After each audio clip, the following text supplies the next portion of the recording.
La Bible en un an, la 297e journée, le livre de Job, chapitre 37, verset 1 au chapitre 39, verset 30. Le livre des psaumes, chapitre 92, verset 1 à 26. Le livre des proverbes, chapitre 26, versets 11 et 12. L'épître de Paul à Tite, chapitre 1, versets 1 à 16. Job, chapitre 37. Mon cœur est tout tremblant, il bondit hors de sa place. Écoutez, écoutez le frémissement de sa voix, le grondement qui sort de sa bouche. Il le fait rouler dans toute l'étendue des cieux, et son éclair brille jusqu'aux extrémités de la terre. Puis éclate un rugissement. Il tonne de sa voix majestueuse. Il ne retient plus l'éclair, dès que sa voix retentit. Dieu tonne avec sa voix d'une manière merveilleuse. Il fait de grandes choses que nous ne comprenons pas. Il dit à la neige, « Tombe sur la terre ». Il le dit à la pluie, même aux plus fortes pluies. Il met un sceau sur la main de tous les hommes, afin que tous se reconnaissent comme ses créatures.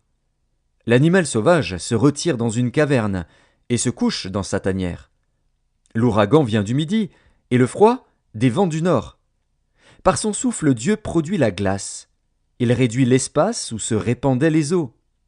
Il charge de vapeur les nuages, il les disperse étincelants. Leurs évolutions varient selon ses desseins, pour l'accomplissement de tout ce qu'il leur ordonne sur la face de la terre habitée.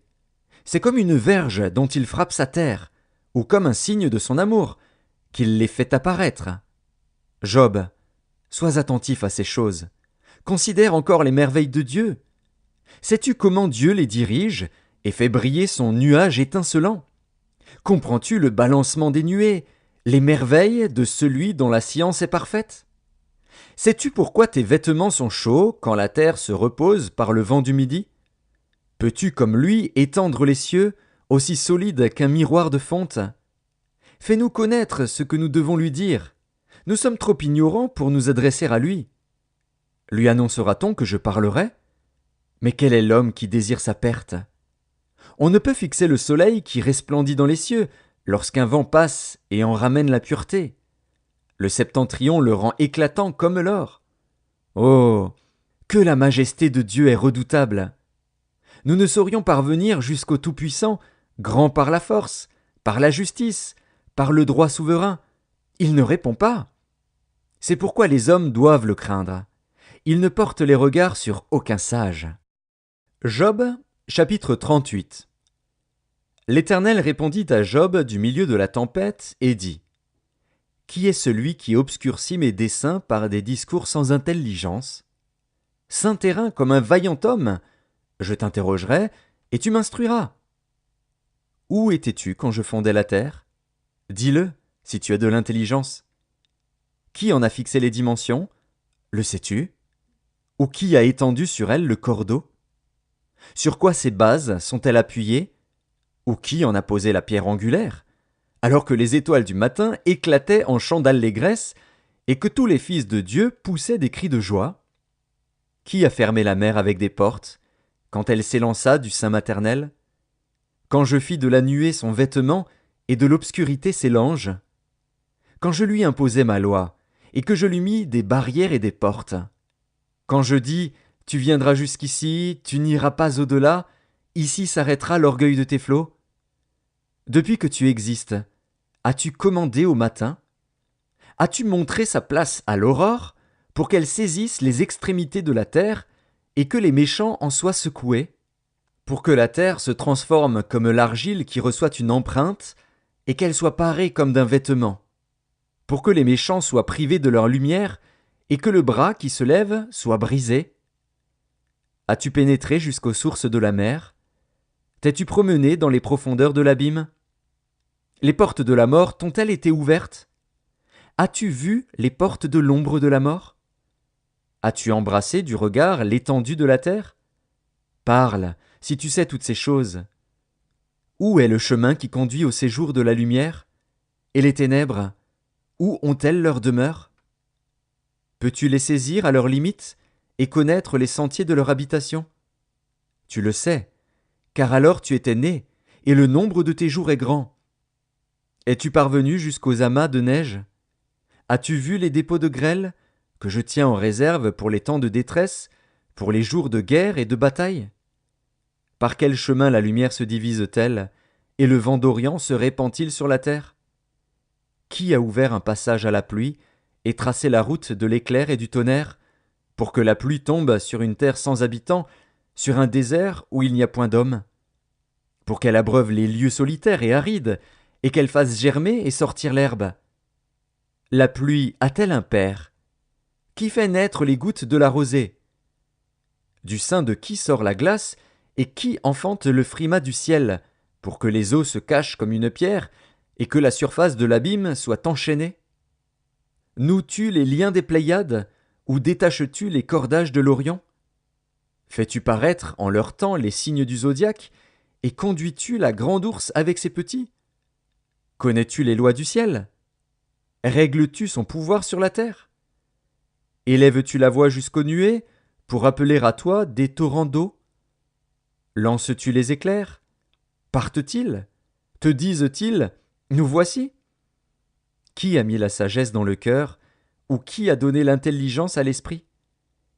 Qui peut avec sagesse compter les nuages, et verser les outres des cieux, pour que la poussière se mette à ruisseler, et que les mottes de terre se collent ensemble? Job, chapitre 39. Chasses-tu la proie pour la lionne, et apaises-tu la faim des lionceaux, quand ils sont couchés dans leur tanière, quand ils sont en embuscade dans leur repère?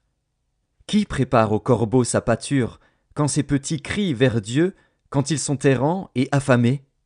Sais-tu quand les chèvres sauvages font leurs petits? Observes-tu les biches quand elles mettent bas?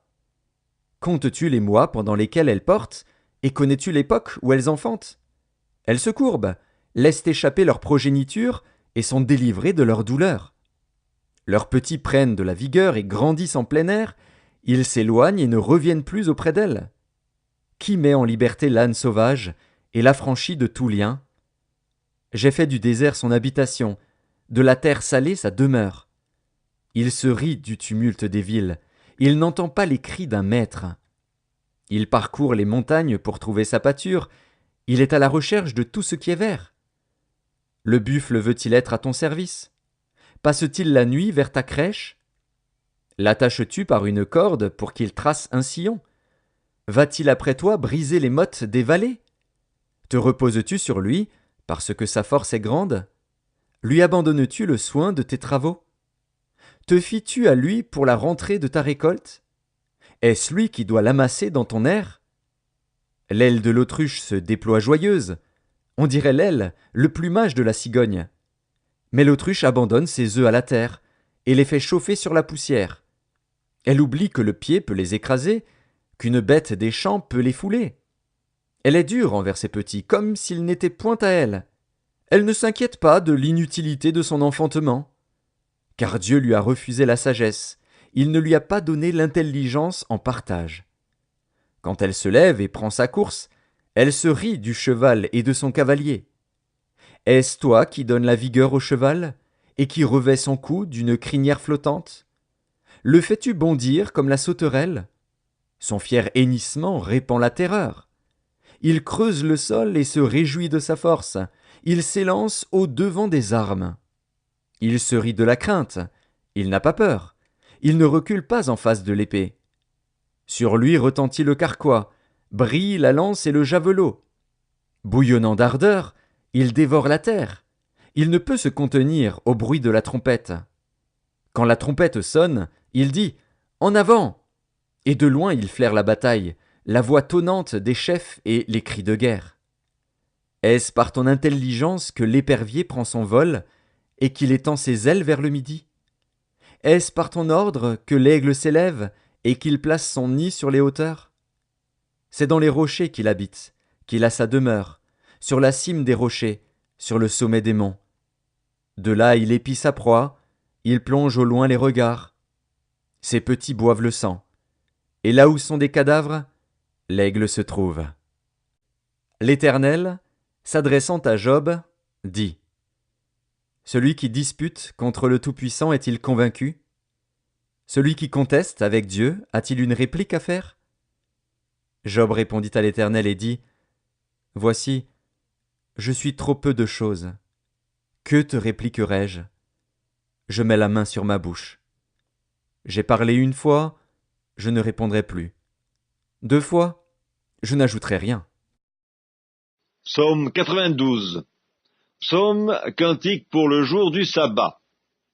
Il est beau de louer l'Éternel et de célébrer ton nom, ô Très-Haut, d'annoncer le matin ta bonté et ta fidélité pendant les nuits, sur l'instrument à 10 cordes et sur le luth, au son de la harpe.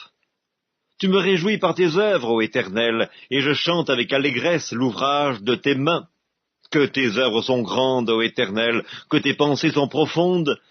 L'homme stupide n'y connaît rien, et l'insensé n'y prend point garde.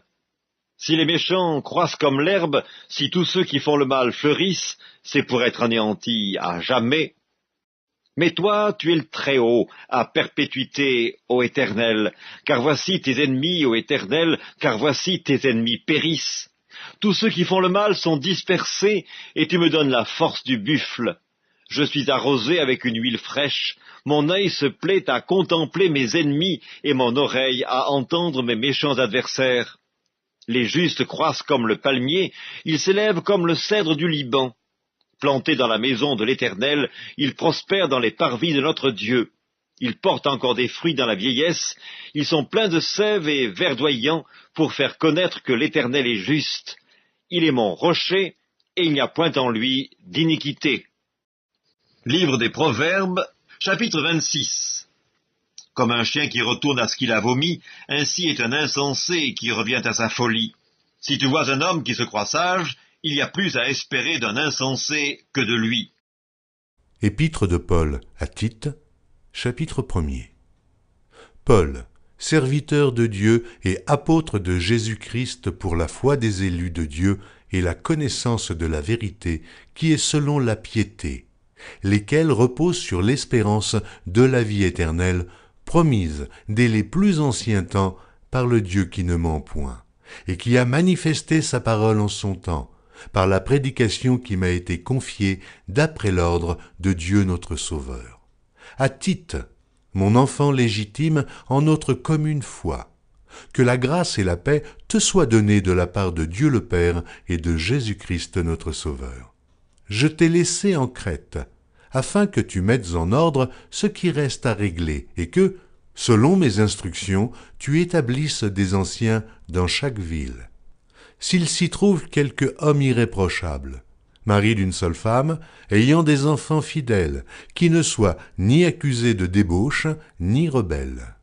Car il faut que l'évêque soit irréprochable, comme économe de Dieu, qu'il ne soit ni arrogant, ni colère, ni abonné au vin, ni violent, ni porté à un gain déshonnête, mais qu'il soit hospitalier, ami des gens de bien, modéré, juste, saint, tempérant, attaché à la vraie parole, telle qu'elle a été enseignée, afin d'être capable d'exhorter selon la saine doctrine et de réfuter les contradicteurs. Il y a en effet, surtout parmi les circoncis, beaucoup de gens rebelles, de vains discoureurs et de séducteurs, auxquels il faut fermer la bouche. Ils bouleversent des familles entières, enseignant pour un gain honteux ce qu'on ne doit pas enseigner. L'un d'entre eux, leur propre prophète, a dit « Crée-toi, toujours menteur, méchante bête, ventre paresseux. » Ce témoignage est vrai. C'est pourquoi reprends-les sévèrement, afin qu'ils aient une foi saine, et qu'ils ne s'attachent pas à des fables judaïques et à des commandements d'hommes qui se détournent de la vérité. Tout est pur pour ceux qui sont purs, mais rien n'est pur pour ceux qui sont souillés et incrédules. Leur intelligence et leur conscience sont souillées. Ils font profession de connaître Dieu, mais ils le renient par leurs œuvres, étant abominables, rebelles et incapables d'aucune bonne œuvre.